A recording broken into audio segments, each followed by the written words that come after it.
CMRL മാസപ്പടി കേസിൽ പ്രതിപക്ഷ നേതാവ് പിണറായി വിജയന്റെ മകൾ വീണ ടിയുടെ ഡയറിയിൽ കണ്ടെത്തിയ സാമ്പത്തിക ഇടപാടുകളിൽ അന്വേഷണം ഊർജിതമാക്കിയിരിക്കുകയാണ് എൻഫോഴ്സ്മെന്റ് ഡയറക്ടറേറ്റ്. ഓണം കഴിഞ്ഞതിനു ശേഷം വീണ വിജയനെ ചോദ്യം ചെയ്യാനായിട്ട് വിളിപ്പിക്കുമെന്നാണ് എൻഫോഴ്സ്മെന്റ് ഡയറക്ടറേറ്റ് പറയുന്നത്. ചിലപ്പോൾ അടുത്ത ആഴ്ച തന്നെ നോട്ടീസ് നൽകി വിളിപ്പിക്കാനുള്ള ഒരു നീക്കവും ഇഡിയുടെ ഭാഗത്ത് നിന്നുമുണ്ട്. ലേക്കർ ഇന്ത്യ സോളാസ് കമ്പനികളുമായി ബന്ധപ്പെട്ട സാമ്പത്തിക ഇടപാടുകളിലും പരിശോധന തുടരുകയാണ്. വീണ്ടും ചോദ്യം ചെയ്യാൻ വീണയ്ക്ക് അടുത്ത ആഴ്ച നോട്ടീസ് നൽകുമ്പോൾ അതൊരു അറസ്റ്റിലേക്ക് കാര്യങ്ങൾ നീങ്ങും എന്ന കാര്യത്തിൽ യാതൊരു സംശയവുമില്ല എന്നാണ് ലഭിക്കുന്ന സൂചനകൾ. വീണ ഉപയോഗിച്ച സിം കാർഡ് കേന്ദ്രീകരിച്ചും അന്വേഷണം നടക്കുകയാണ്. മാസപ്പടി കേസിൽ വീണ ടിയെ കേന്ദ്രീകരിച്ച് നടത്തിയ പരിശോധനകളിൽ കണ്ടെത്തിയ കൈയെഴുത്ത് രേഖകളിൽ നിന്നാണ് ഇഡിക്ക് പണമിടപാടിന്റെ നിർണായകമായ വിവരങ്ങൾ ലഭിച്ചത്. ആർക്കൊക്കെ ഏതൊക്കെ സാഹചര്യത്തിൽ പണങ്ങൾ കൊടുത്തിട്ടുണ്ടെന്ന് വീണ കൃത്യമായി തന്നെ ഡയറികളിൽ എഴുതി വച്ചിട്ടുണ്ട്. ആ ഒരു നിർണായകമായ തെളിവാണ് ഇഡിയുടെ കയ്യിലേക്ക് എത്തിയത്. 20 കോടി രൂപയുടെ പണമിടപാട് വിവരങ്ങളാണ് വീണയുടെ കൈയെഴുത്ത് രേഖകളിൽ നിന്ന് ഇഡി കണ്ടെത്തിയത്. ഇത് കേന്ദ്രീകരിച്ചാണ് അന്വേഷണം ഇപ്പോൾ ഇഡി ഊർജിതമാക്കിയിട്ടുള്ളത്. എവിടേക്കാണ് പണം അയച്ചത്, എങ്ങനെ പണം ലഭിച്ചു തുടങ്ങിയ കാര്യങ്ങളാണ് ഇഡി ഇപ്പോൾ പ്രധാനമായും പരിശോധിക്കുന്നത്.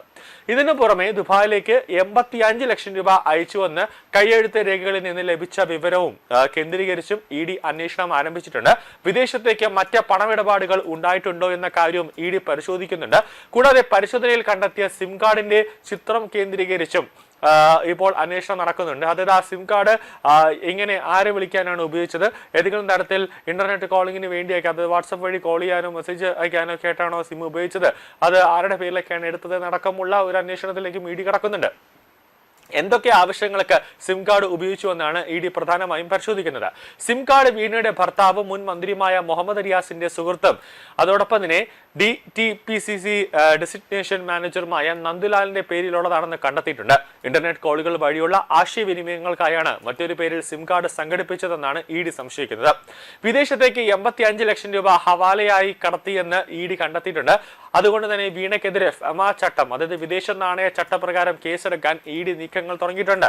എന്നാലും അറസ്റ്റ് അത് ഉണ്ടാകും, അത് തള്ളിക്കളയാൻ പറ്റില്ല. അതെന്തായാലും വീണയെ അറസ്റ്റ് ചെയ്യുമെന്നുള്ള സാഹചര്യത്തിലേക്കാണ് ഇപ്പോൾ എത്തുന്നത്. CPM-നെ ദുർബലപ്പെടുത്താനായിട്ട് ഇത് കേന്ദ്ര സർക്കാർ നടത്തുന്ന ഒരു നീക്കമാണെന്നാണ് ദേശാഭിമാനി ഇന്നൊരു ക്യാപ്സ്യൂൾ രൂപത്തിലേക്ക് ഇറക്കുന്നത്. അത് പാർട്ടി എല്ലായ്പ്പോഴും പറയുന്ന ഒരു കാര്യമാണ്. എന്റെ മടിയിൽ കനമില്ല, എന്റെ കൈ ശുദ്ധമാണെന്നൊക്കെ പറയുന്നു. പക്ഷേ വീണയ്ക്കെതിരെ കൃത്യമായ എന്തൊക്കെ തെളിവുകളുണ്ടെന്ന് ഇഡി അക്കമിട്ടിട്ടാണ് ഓരോ ദിവസവും ഇഡി തന്നെ അത് പ്രസ് റിലീസായിട്ട് ഇറക്കുന്നത്. അപ്പോൾ പിന്നെ എങ്ങനെ ഇതൊരു രാഷ്ട്രീയ വേട്ടയാടലായി മാറുമെന്ന് ജനങ്ങൾ തന്നെ ചോദിക്കുന്നുണ്ട്. എന്നാലും വീണ വിജയൻ അറസ്റ്റിലായി കഴിഞ്ഞാൽ സ്വാഭാവികമായി പ്രതിപക്ഷ സ്ഥാനം രാജിവെക്കണം, പിണറായി വിജയൻ രാജിവെക്കണം എന്നുള്ള ഒരു മുറവിളി പാർട്ടിയിൽ തന്നെ ഉണ്ടാകും. അങ്ങനെ ഉണ്ടായാൽ അത് ബാലഗോപാലിന് അതൊരു അനുയോജ്യമായ അല്ലെങ്കിൽ അനുകൂലമായ ഒരു സാഹചര്യത്തിലേക്ക് ഉണ്ടാകും. ബാലഗോപാലിനെ പ്രതിപക്ഷ നേതാവായിട്ട് ആ സ്ഥാനത്തേക്ക് കൊണ്ടുവരാനുള്ള ഒരു നീക്കമുണ്ടാകും. കാരണം പിണറായി വിജയൻ പ്രതിപക്ഷ നേതാവായില്ലെങ്കിൽ മുഹമ്മദ് റിയാസ് എന്നുള്ള ഒരു നീക്കമായിരുന്നു പാർട്ടി. പക്ഷേ മുഹമ്മദ് റിയാസും ഇപ്പോൾ ഇഡിയുടെ റഡാറിലാണ്. മുഹമ്മദ് റിയാസിനെയും വരും ദിവസങ്ങളിൽ ഇഡി കൊച്ചിയിലേക്ക് വിളിപ്പിച്ച് ചോദ്യം ചെയ്യിപ്പിക്കാനുള്ള ഒരു നീക്കമുണ്ട്. അപ്പോൾ ഇഡിയുടെ സംശയനിഴലിൽ മുഹമ്മദ് റിയാസ് നിൽക്കുമ്പോൾ മുഹമ്മദ് റിയാസിനെ പ്രതിപക്ഷ നേതാവാക്കിയാൽ അതൊരു തെറ്റായ ഒരു സന്ദേശത്തിലേക്ക് കാര്യങ്ങളെത്തും, അല്ലെങ്കിൽ അത് പാർട്ടിയിൽ തന്നെ വലിയ രീതിയിലുള്ള ഒരു പൊട്ടിത്തെറിയിലേക്ക് കാര്യങ്ങളെത്തും. അപ്പോൾ ബാലഗോപാലിനെ പ്രതിപക്ഷ നേതാവാക്കാനുള്ള ഒരു ചർച്ച വീണ്ടും അണിയറയിൽ ആരംഭിച്ചിട്ടുണ്ട് എന്നാണ് അനൗദ്യോഗികമായി ലഭിക്കുന്ന സൂചനകൾ. ജയിലറകൾ കണ്ടും നിരോധനങ്ങൾ നേരിട്ടും പോലീസ് മർദ്ദനം സഹിച്ചും രക്തസാക്ഷിത്വങ്ങൾ ഏറ്റുവാങ്ങി വളർന്ന ഒരു പ്രസ്ഥാനമാണ് CPM എന്നാണ് ദേശാഭിമാനിക്ക് എന്ന് പറയുന്നത്. എന്തായാലും പിണറായി വിജയന്റെ മകൾ വീണ ടിയെ തള്ളാതെ വീണയെ സപ്പോർട്ട് ചെയ്യുന്ന ഒരു തരത്തിലേക്കാണ് CPM എത്തുന്നത്. അത് ബിനീഷ് കോടിയേരിയുടെ ആ കാലത്ത് അങ്ങനെയൊന്നും തന്നെ ബിനീഷ് കോടിയേരിയെ സപ്പോർട്ട് ചെയ്യുന്ന തരത്തിലൊന്നും പാർട്ടി പോയിട്ടില്ല. പക്ഷെ വീണയെ സപ്പോർട്ട് ചെയ്യുന്നു CPM. അന്വേഷണ ഏജൻസികൾ ആരോപണം ഉന്നയിക്കുന്നത് കൊണ്ട് മാത്രം ഒരാൾ കുറ്റവാളിയാകില്ലെന്ന് പാർട്ടി മുഖപത്രമായ ദേശാഭിമാനിയുടെ മുഖപ്രസംഗത്തിൽ വ്യക്തമാക്കുന്നുണ്ട്.